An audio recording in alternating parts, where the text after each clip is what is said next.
Hello students, आज हम पाठ पढ़ रहे हैं लेसन नंबर 12। नाम है इसका कुछ प्राकृतिक घटनाएं। तो कुछ प्राकृतिक घटनाएं यानी प्रकृति में होने वाली घटनाओं के बारे में आपके पाठ में यहाँ दो मुख्य घटनाओं के बारे में बताया गया है। एक है तड़ित जिसको हम बिजली चमकना कहते हैं, और दूसरा है भूकंप। तो अभी जो हम पढ़ रहे हैं वो तड़ित के बारे में पढ़ रहे हैं। तड़ित आप समझे, पहला पॉइंट ये 12.1 तड़ित क्या होता है तो आप इसको समझे। आपने देखा होगा बादल जो होते हैं, तो बादलों में अभी मौसम बारिश का चल रहा है तो बादलों में आप बिजली चमकती हुई देखते होंगे, उसी को हम क्या कहते हैं, तड़ित कहते हैं। ये जो घटना है ये बिल्कुल उन्हीं के समान है जैसे तार, बिजली के जो तार होते हैं ढीले, जब हवा तेज चलती है तो वो तार हिलते हैं तो उनमें भी चिंगारियां उत्पन्न होती है। इस तरह हमारे घर में जो बिजली के सॉकेट लगे होते हैं प्लग, उसमें भी यदि तार ढीला हो तो कई बार उसमें भी हम चिंगारी देख सकते हैं। ये सभी चिंगारियां लगभग एक समान ही होती है।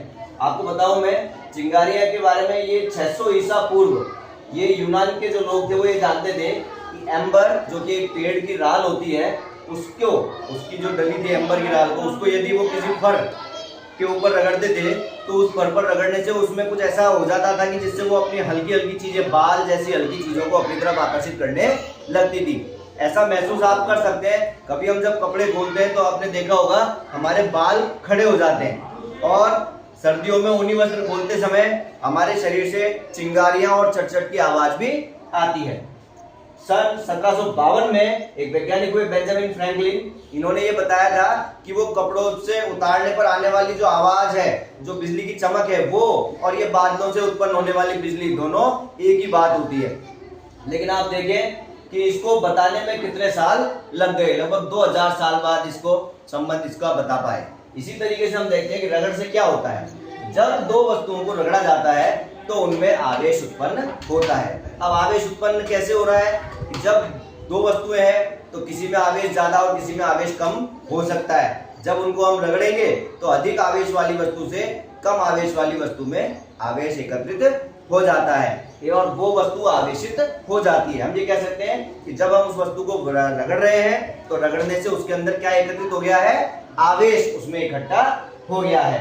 तो इसमें बताया, जैसे अपनी किताब में बताया हुआ है पाठ में, प्लास्टिक की रिफिल को जब हम पॉलीथीन के ऊपर रगड़ते हैं तो उसमें आवेश इकट्ठा हो जाता है। इसी तरीके से आपने देखा होगा एक कंघा, कई बार हम सूखे बालों में कंघा फेरते हैं तो बाल उससे चिपकने लगते हैं, उसमें फेरते हैं तो वो बालों से निकलता ही नहीं, चिपकने लग जाते हैं बाल। तो वो जो आकर्षण है वो भी किसी वजह से हो रहा है, क्योंकि उसमें आवेश उत्पन्न हो रहा है। इसी तरह से अपने जो ज्योमेट्री बॉक्स में स्केल है, अपन ने देखा हुआ, उसको भी हम कई बार सिर पर रगड़ते हैं और बारीक बारीक छोटे छोटे कागज अगर हम रख ले टेबल पे तो वो उनके पास लेकर जाए तो वो कागजों को अपनी तरफ आकर्षित करने लग जाता है। तो ये सब चीज हम देख सकते हैं कि रगड़ने से, दो वस्तुओं को रगड़ने से उनके अंदर आवेश एकत्रित हो सकता है। फिर ये कह रहा है आवेश कितने प्रकार के, किताब के अनुसार जो बताया हुआ लाइन है वो एक ये है कि जब रेशम के कपड़े पर कांच की छड़ को रगड़ा जाता है तो उससे जो आवेश उसमें एकत्रित हो रहा है वो आवेश होता है धन आवेश। कौन सा आवेश होता है, धन आवेश होता है। इसी तरीके से जब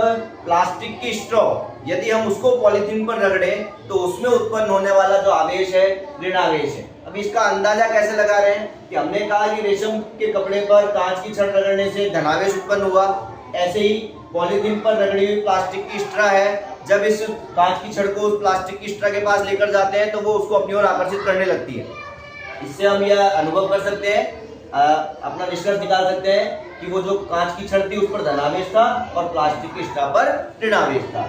हम ये कह सकते हैं कि यानी आवेश जो होते हैं वो दो प्रकार के होते हैं, एक धनावेश और एक ऋणावेश। हम ये कह रहे हैं, जैसे आप देखेंगे कि अब इनमें अन्योन क्रिया ये कैसे होती है। अगर आप देखें दो गुब्बारे लिए जाए फूले हुए और दोनों गुब्बारों को किसी ऊने कपड़े के ऊपर रगड़ दिया जाए और उनको आप यदि लटकाएं पास में तो वो एक दूसरे से थोड़ा दूर हो जाते हैं, पास में एक दूसरे को छूते नहीं है। क्यों?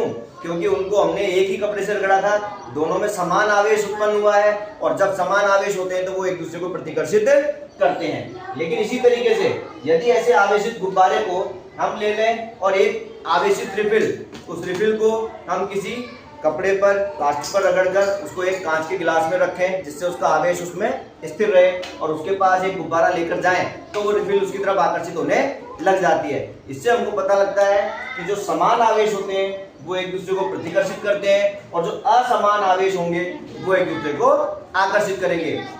दूसरी भाषा में अगर हम कहना चाहें तो चाहे दो वस्तुएं दोनों में अगर धनावेश होगा या दोनों में ऋणावेश होगा तो वो एक दूसरे को प्रतिकर्षित करेंगे, और यदि एक वस्तु में धनावेश और एक वस्तु में ऋणावेश होगा तो वो एक दूसरे को आकर्षित करेंगे। बात समझ में आ रही होगी आपको? मेरे ख्याल से समझ में आया होगा आपको। आया है? अगर आया है तो आप लाइक और शेयर जरूर करें।